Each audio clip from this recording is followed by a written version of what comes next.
Good morning. Something was going on at the Capitol this week. A whole lot of people were in the building. I don't know what was going on. It has something to do about voting. You know what it was. It was filings. Your thoughts about what happened this week? Yeah, it was an exciting week in the Capitol. We talked about this on the show last Sunday, that this week was going to be the week of filing, both for federal offices and for state offices. The building was packed this week from Wednesday through Friday. On the Democratic side, I think there was a lot of excitement about Joy Hoffmeister getting in the race, being a legitimate funded candidate for the Democratic side. You also saw former Congresswoman Kendra Horn up there filing for the open Senate seat. There were a number of Democrats that filed for re-election in office this week. I don't know the total number yet, but I think we might see a record number of people that have filed for office, and I think that's good for democracy in the state of Oklahoma. Okay, it'll be spirited for sure and come November.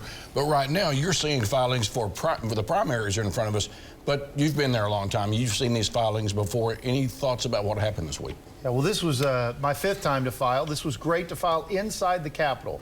We haven't filed inside the Capitol since 2018. It's wonderful to see so many people engaging in the process. Now, it's important to remember, we redid the precinct lines, and by we mean the election boards. Check those out before you go to vote. And I would say congratulations to those to file. No huge surprises on the Republican side. Governor still appears to be in the lead there. And we're looking at the U.S. Senate race that had a whole lot of people in there. T.W. Shannon, Markwayne Mullin, maybe Luke Holland coming up there. It is interesting that right now we're talking about a governor race of a Republican and a former Republican being in the head. I think Senator Connie Johnson, and while that's not my side of the aisle, may have something to say about that before the primaries are over. Exactly. Okay, so that was, you kind of jumped my next question, which is about trends. Now you have a former Republican running for governor as a Democrat. That's not happened in the past. Any other trends?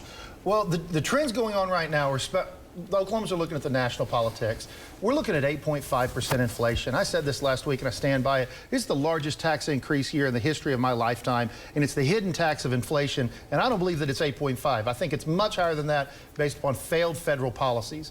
It's up to Republicans in the House to show why, in the Senate, to show why we are doing better than the United States, because we have good, strong fiscal policies. We're going to cut taxes 2 years in a row, one of the lowest unemployment rates out there, one of the highest savings account we've ever had in the history of the state of Oklahoma. The state of Oklahoma is going a good way. The federal government's going the wrong way. That's one of the things I think the elections will be about. You just reminded me how old I am, because it's not the highest inflation in my lifetime. But anyway, so let's whip inflation now. If somebody understands what that means, let me know. Your thoughts about these trends? Yeah, I think there's a number of trends when it comes to filings this week. I don't think it'll shock anyone at home that if you did a deep dive into everyone that was elected to find out whether or not they were a member of one party before they were elected as a member of another, you'd find that there are a number of people in the Capitol that have switched parties before. So I don't think that that's that big of a trend. I will say on the House side, if you look at House Democrats, nearly a quarter of the House Democrats that are incumbents did not file for re-election. I do think that that's somewhat of a trend. If you look on the other side of the aisle in the Senate, all of the Senate Democrat incumbents filed for re-election. So we'll have to dig into that a little bit more on a couple other weeks, but there's a lot to look at, a lot to unpack on who's filed and how those races will shake out. All right, coming up, the issues, the atmosphere in which all this is going to take place when we come back.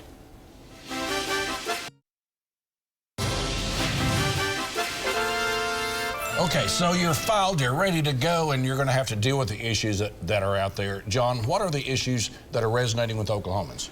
What Oklahomans are wanting is a strong conservative message for the future. They're wanting to see where parents have more power over what's going on in their schools while still funding and giving strong schools. They're wanting to know how are the Oklahomans going to get more money in their pocketbook through things like tax cuts that we're going to pass this year. They're going to want to know Oklahomans has a strong economic vision. What I see the issues going forward as we go into these election cycle is challenges you're going to have to show on the state of Oklahoma side. What are we going to do different? You have a legislature that's fighting CRT. You have a legislature that is putting money back in the Oklahomans' pockets. That's going to be the vision that's being cast for the state of Oklahoma. I think those are the issues that are going to be right track, wrong track, and we're on a pretty good track. By the way, the person who said whip inflation now is Gerald Ford. Okay, so you win Reds World Series tickets from him this year if you got that right. Your thought about the issues that are going to be resonating on the campaign trail?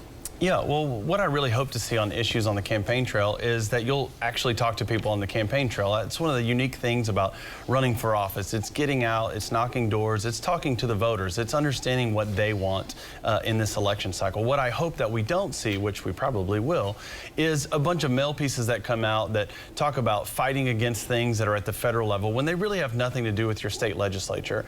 The 101 House members, the 48 state senators that are going to go to the building at 23rd and Lincoln, they're the one that makes decisions for you and in your best interest. And I hope that voters pay a lot of attention this year and move out the noise and vote on the best people. Okay, that is a nice hope. I'm not sure that it's going to happen because the atmosphere in which people are campaigning, well, what is that? Well, yeah, the atmosphere has gotten worse every year that I've been in, and that's unfortunate because I think that one of the reasons that we've seen a lot of incumbents not file for re-election is because of the atmosphere.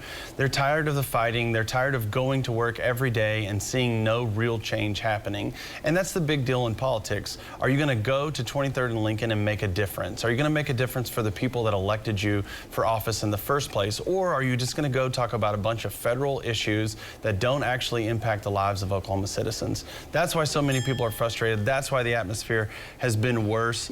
But I hope for the best, and I think with the right people, the atmosphere can change like that. Okay, the atmosphere for the primaries, it's coming fast, right? It is coming fast. And here's the bottom line on the atmosphere. A weak leader tells you what his opponent believes and then embellishes that. A strong leader tells you what they believe, why they believe it, and tries to pitch their vision for the state of Oklahoma while listening to their constituents' vision for the state of Oklahoma.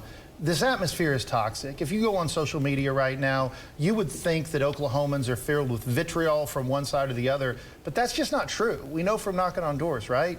So reject those people on both sides that all they sell is toxicity and negativity and hitting the other side as opposed to selling what's their vision, what are they going to do to the state forward. And when the citizens start doing that, which they will, the atmosphere is going to get better. And the heat is on coming up in June. See this again at news9.com/yourvotecounts and follow me on Twitter @MitchellTalks.